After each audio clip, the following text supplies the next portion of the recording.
All right, let's jump straight into this explainer. We're going to trace the intense, incredibly rapid escalation of Mahatma Gandhi's first decade in Indian politics. We're looking at exactly how he went from being a remarkably supportive, observant cooperator with the British to becoming the undisputed leader of a massive rebellion. Here is our roadmap for today. We'll cover his return and early lessons, testing Satyagraha locally, the 1919 turning point, the non-cooperation movement, and finally, the withdrawal and its aftermath. Section 1. Return and Early Lessons. Now, here's something that might actually surprise you. When Gandhi first returned to India from South Africa in 1915, he was very much a cooperator. He even encouraged Indians to support the British Army during World War I. But right after arriving, he met his political guru, Gokhale, who laid down two absolutely fundamental rules for him. First, never jump into action without fully understanding the ground reality. And second, only join an organization that you can actually influence.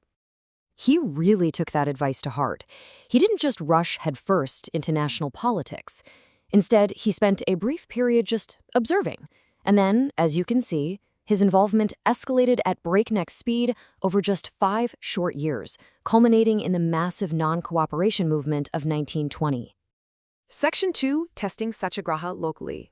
So how exactly did he kick things off? Well, he strategically tested his non-violent methods, his Satyagraha, on a very local level first, and he secured 3 distinct, brilliant victories.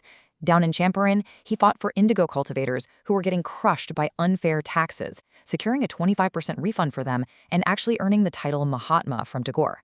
Over in Ahmedabad, he successfully led a massive mill strike for the workers. And in Kheda, he backed the British into a corner, forcing them to secretly pause land revenue collections during a brutal famine.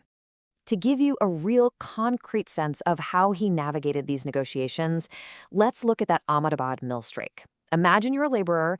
They originally wanted a 50% raise after their plague bonus was abruptly withdrawn. The mill owners, they were only offering 20%. Gandhi steps in, participates in the strike, and forces the British government to intervene and form a tribunal.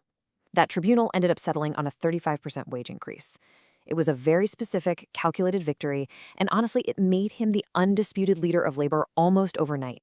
Section 3. The 1919 turning point.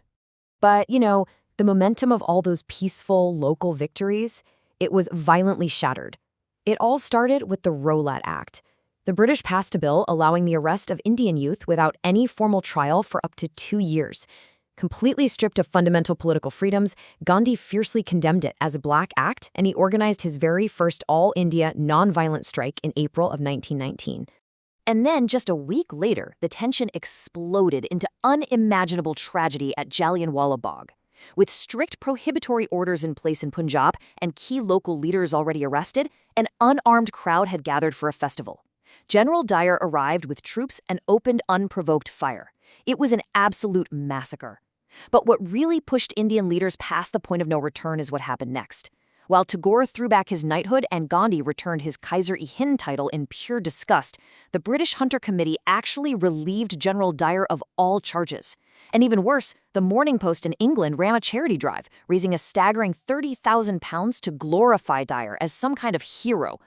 At that moment, the loyalist had permanently transformed into a fierce non-cooperator. He literally called the entire system satanic, stating unequivocally that cooperation in any form had become a sin. His faith and loyalty to the empire were completely, irreversibly destroyed. Section 4. The non-cooperation movement. Fueled by the sheer outrage of the Jallianwala Bagh tragedy, combined with severe post-war inflation and unemployment, Gandhi launched India's very first mass movement in August 1920.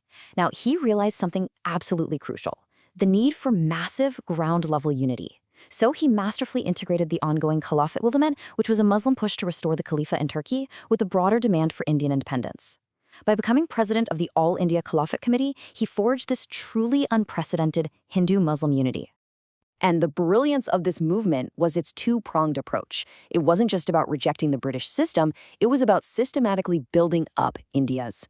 The non-constructive side was all about boycotting British schools, law courts, and foreign cloth. But the constructive side was equally vital. It promoted hand-spun khadi, local self-governments, and building independent national schools to immediately replace the British ones the students had just walked out of. And they put real money behind this, too. funded by the massive 1 crore rupee Tilak Swaraj Fund, which saw huge contributions from Indian business groups. This era saw the birth of major nationalist universities that are still prestigious today, like Jamia Millia and Visva Bharati. As for the khadi promotion, Gandhi led directly by example. In 1921, he completely discarded Western clothes, committing to wearing only khadi. Section 5. Withdrawal and its aftermath. The movement was working. It had immense momentum across all classes of society. But right as it was reaching a fever pitch, it hit a sudden, incredibly tragic wall. We really have to ask ourselves what happens when a moving train of this size, with millions of people on board, just stops. Understanding this is vital to wrapping our heads around the intense political fragmentation that followed. That sudden, screeching halt happened because of an incident at Chauri.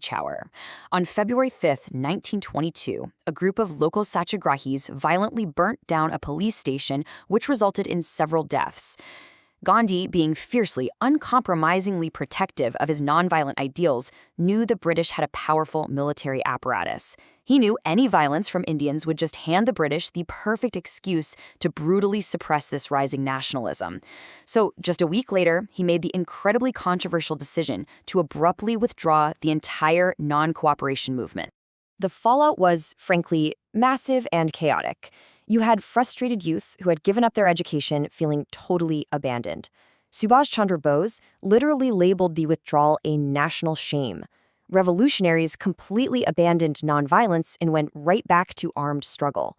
Muslim leaders felt betrayed, which unfortunately sparked new communal rifts. Though ironically, Turkey modernized and secularized shortly after in 1924 anyway, abolishing the Khalifa and rendering the whole Khilafat movement pointless. And amidst all this chaos and division, the British saw their opening. They finally struck in 1924, charging Gandhi with sedition and locking him in Yerwada jail for 6 years. With their leader behind bars, the Indian National Congress literally split in two. You had the pro-changers, folks like Motilal Nehru and C.R. Das, who formed the Swaraj Party. Their plan? Participate in the elections and disrupt British constitutional politics from the inside out. On the flip side, you had the no-changers, who stuck strictly to Gandhi's original non-cooperation methods, completely outside the government. This ideological shattering was so incredibly intense, it even split families down the middle. Take the Patel brothers. Vithalbhai Patel became a prominent pro-changer, while his own brother, Vallabhai, remained a strict no-changer.